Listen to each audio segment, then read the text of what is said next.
So the 1973 New York Mets were a ragtag group of star pitchers, role players, future Hall of Famers.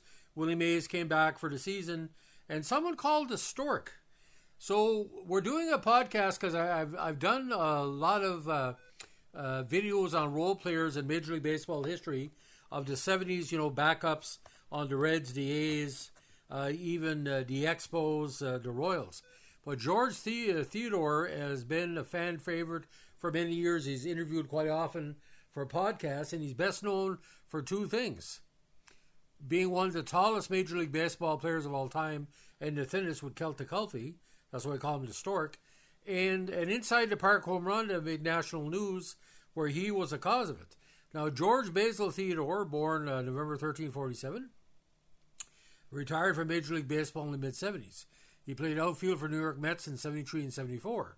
He is probably best remembered for a brutal collision in left center field with Don Hahn in the game against the Braves at Shea Stadium on July 7th, 73.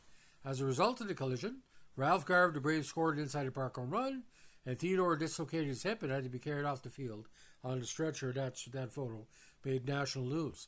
And this was a preamble to the Mets' late run to win the pennant and getting the World Series. Remember for his offbeat personality and idiosyncratic interviews.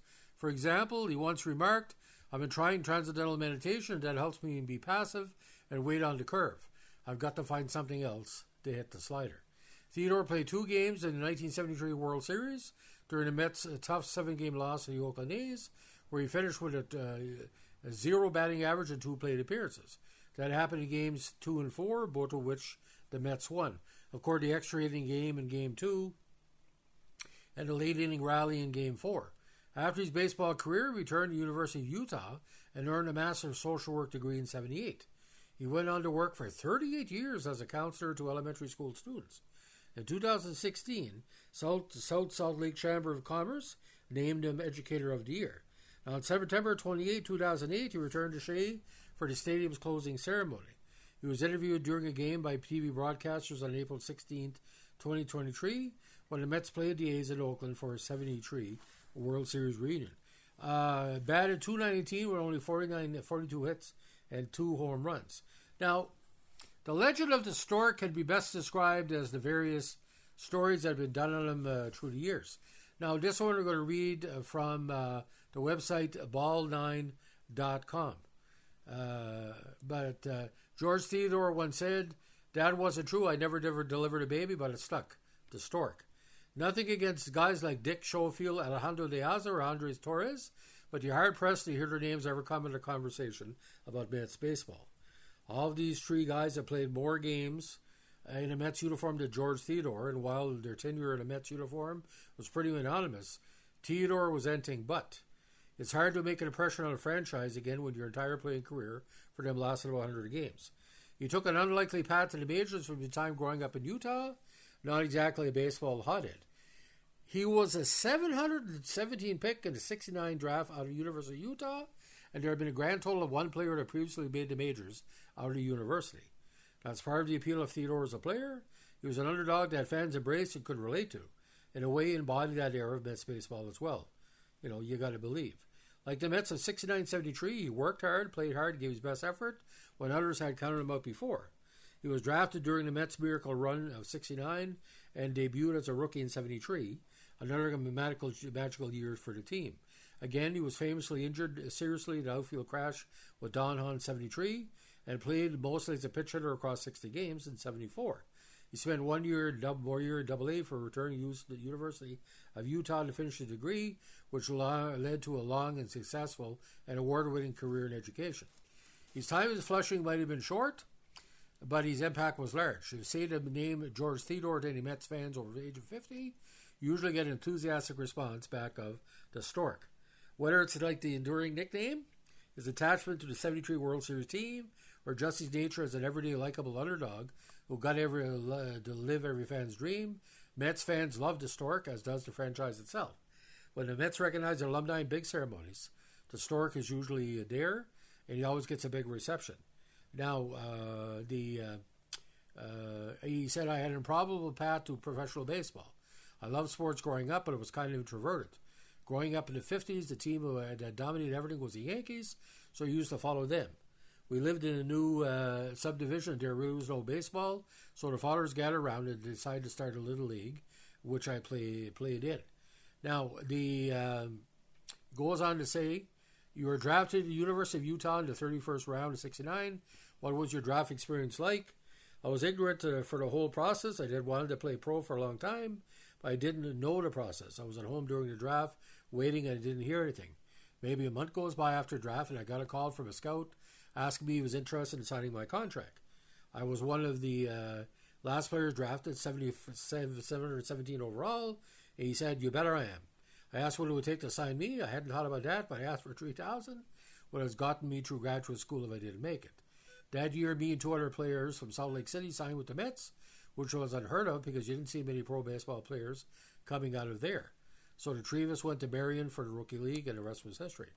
Now in the minors, he had a great season in 71, hitting .323 with 28 homers and 114 RBIs.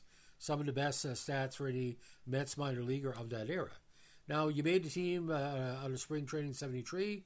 When asked how you were able to make the jump, he said, I went to the Dominican Republic and played winter ball. That was a big help for me. Now, Yogi Berra was also a big supporter, one saying that Theodore could throw. I made the team with the understanding that within a few weeks when he needed another pitcher, I'd probably be the first to go, but it never happened. Now, the first game he played, he went as a defensive replacement for Willie Mays. Then he had his first major league at bat against Steve Carlton. He said, what was that like? He said, well, he said, I was called strike three by Carlton, and he also faced Bob Gibson in spring training. He thought the second pitch he hit was going to be a home run when it was a grounder to third. Now, the idea about beating the Pirates for division, he was asked of why did he beat the Big Red Machine, the LCS, and almost bet the A's. And he said, the miracle started to happen in September as we overtook the Pirates. Then we went against the Reds, and it was their cheerleading. One of the goodness of their hearts, the Mets activated me for the postseason and put me on the roster. It was a thrill to beat the Reds and go to the World Series. I felt I could contribute because I played at championship games by head 1,000 times in my backyard. I did get a couple of bats in the World Series and what a thrill. Now, Cleon Jones was sick in my first game, and he came out in the 8th. Yogi then sent me out to left. I hadn't played in over 2 months, and the temperature seemed to be at 35 degrees. Sure enough, Sal Bando hits a ball in the left center field. Just out of instinct, I went over and made the catch. I threw the ball back in like I knew he was doing. It was quite a thrill to be part of it as I look back. My whole time with the Mets was a thrill. To be able to play with Seaver and Mays, Rusty Staub, and Cleon Jones. Also got to play with Yogi Berra as a manager. That was really something else. Now, the best way to say that the Stork, every hometown hero, needs someone like the Stork to look up to. We say that people can make Major League Baseball, but this, just like a workman-like player, and not the most natural of athlete, but when he made Major League Baseball, ladies and gentlemen, nobody adopts you as much as the Mets. If you can make it in New York, you can make it any place. So that's the story of the Stork. If you want to find different stories about him online, you look at the Mets faithful. They always mention him. And like I said, Mets reunions, he's always there. Now, he said according to an old newspaper article, to a Mets fan of a certain age, they will always remember the Stork. And this is the story he gives. He was asked where the nickname came from. It was given to me in AAA by my teammate Jim Gosker. I was holding a baby one time and giving an autograph. Gosker said, "You just delivered a baby. You're the Stork." That wasn't true. I hadn't delivered a baby, but it stuck. The Stork. Fans enjoy that nickname, and I do too. So that's the story of the Stork. If you like what you're doing here with our baseball podcast, let us know what I like, comment, subscribe, or share.